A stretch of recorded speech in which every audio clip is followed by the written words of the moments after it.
A missionária e capelã Rosângela Justino participou de audiência pública na Câmara dos Deputados sobre as prisões ilegais do 8 de janeiro, quando pediu aos parlamentares que estudem os processos de 6 de janeiro nos Estados Unidos.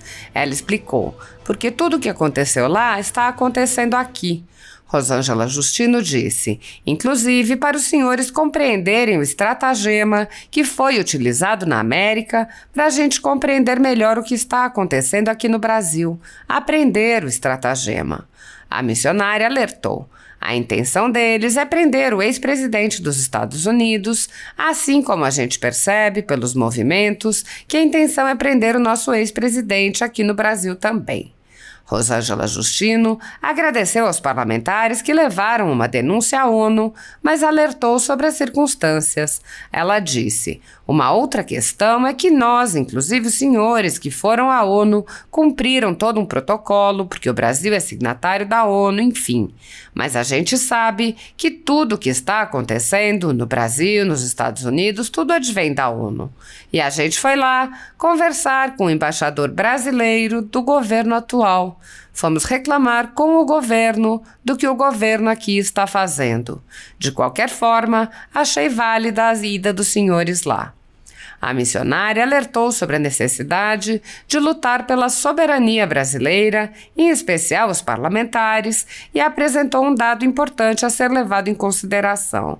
Rosângela Justino disse, não sei se perceberam que os presos são todos cristãos, e nós precisamos entender o que está por trás disso, por que querem prender os cristãos e colocar neles a pecha de criminosos.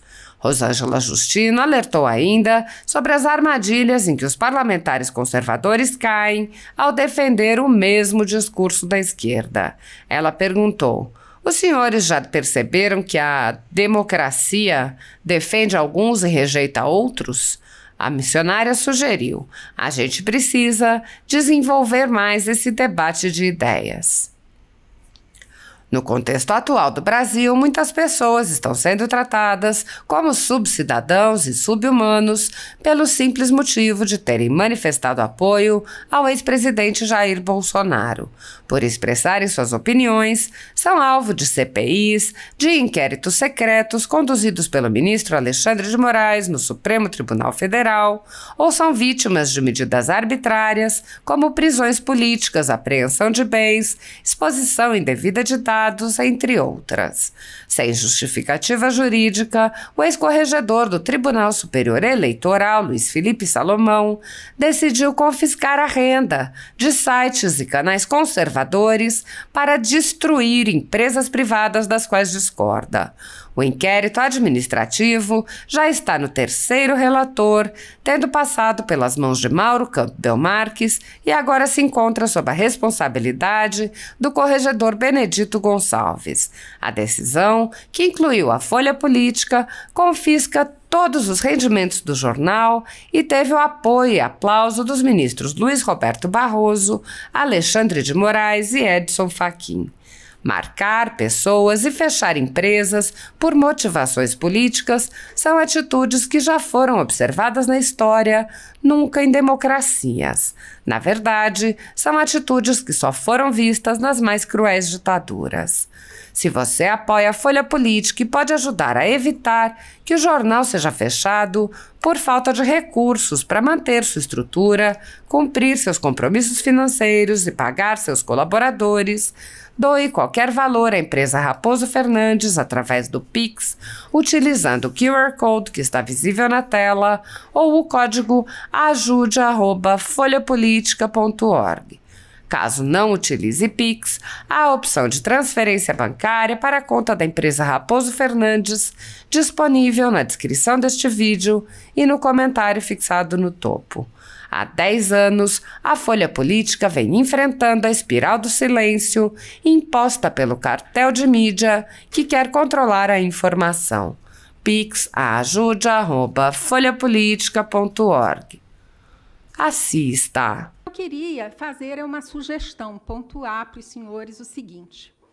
Seria muito interessante, não sei se os senhores já fizeram isso, tomassem conhecimento dos processos de 6 de janeiro dos Estados Unidos.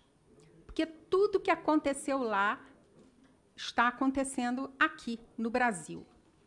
Inclusive, para os senhores entenderem mais profundamente o estratagema que foi utilizado na América e para a gente poder entender e trabalhar melhor o que está acontecendo aqui no Brasil. Aprender o estratagema. Não sei se os senhores estão percebendo que os presos lá, americanos, continuam lá. As pessoas estão sendo seguradas, né, seguras na prisão, e eu temo que o mesmo aconteça aqui. Já se passam mais de 2 anos lá nos Estados Unidos, e a intenção deles é prender o ex-presidente dos Estados Unidos, assim como a gente percebe pelos movimentos que a intenção é prender o nosso ex-presidente aqui no Brasil também. Então, essa é uma primeira colocação. Os senhores procurarem ver os processos americanos para fazer a intervenção aqui no Brasil também. Uma outra questão é que nós, inclusive os senhores foram à ONU, né, a Organização das Nações Unidas, cumpriram lá todo um protocolo, porque o Brasil é signatário da ONU, enfim. Mas a gente sabe que tudo que está acontecendo no Brasil, nos Estados Unidos, tudo advém da ONU. E a gente foi lá conversar com o embaixador brasileiro do governo atual. Então, fomos reclamar com o governo o que o governo aqui está fazendo, né? Mas, de qualquer forma, eu achei assim válida a ida dos senhores lá. Até gostaria de entender melhor as motivações, mas o que eu queria dizer é o seguinte... Para concluir, que nós, no Brasil, vamos ter que lutar pela nossa soberania, assim como todas as nações. Vamos precisar lutar pela nossa soberania, porque todas as instituições aqui estão aparelhadas e os nossos parlamentares, a gente está vivendo uma situação muito grave, séria no Brasil. Nós precisamos de todos os parlamentares aqui. Aqui tinham que passar todos os parlamentares, deputados e senadores, porque a gente está vivendo um problema muito grave na nossa nação, e é um problema da soberania nacional, que a gente tem que lutar, que a gente precisa preservar. E como eu também sou graduada em psicologia, eu tenho um treinamento de fazer uma leitura por detrás dos sintomas. Os senhores, não sei se perceberam, que os presos são todos cristãos, né? Pessoas de oração, católicas, evangélicas, e nós precisamos entender o que está por trás disso, por que querem prender os cristãos e colocar neles a pecha de terror. Precisamos chamar para esse debate a Frente Parlamentar Evangélica, a Frente Parlamentar Católica, que é aqui do Congresso Nacional, para esse debate.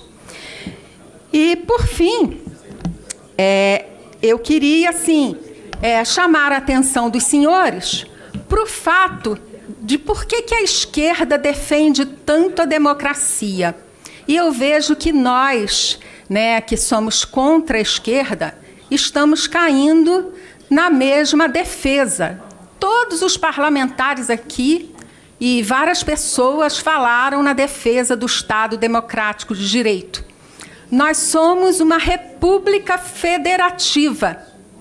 Não somos uma república democrática. Nós somos uma república federativa e temos uma Constituição democrática.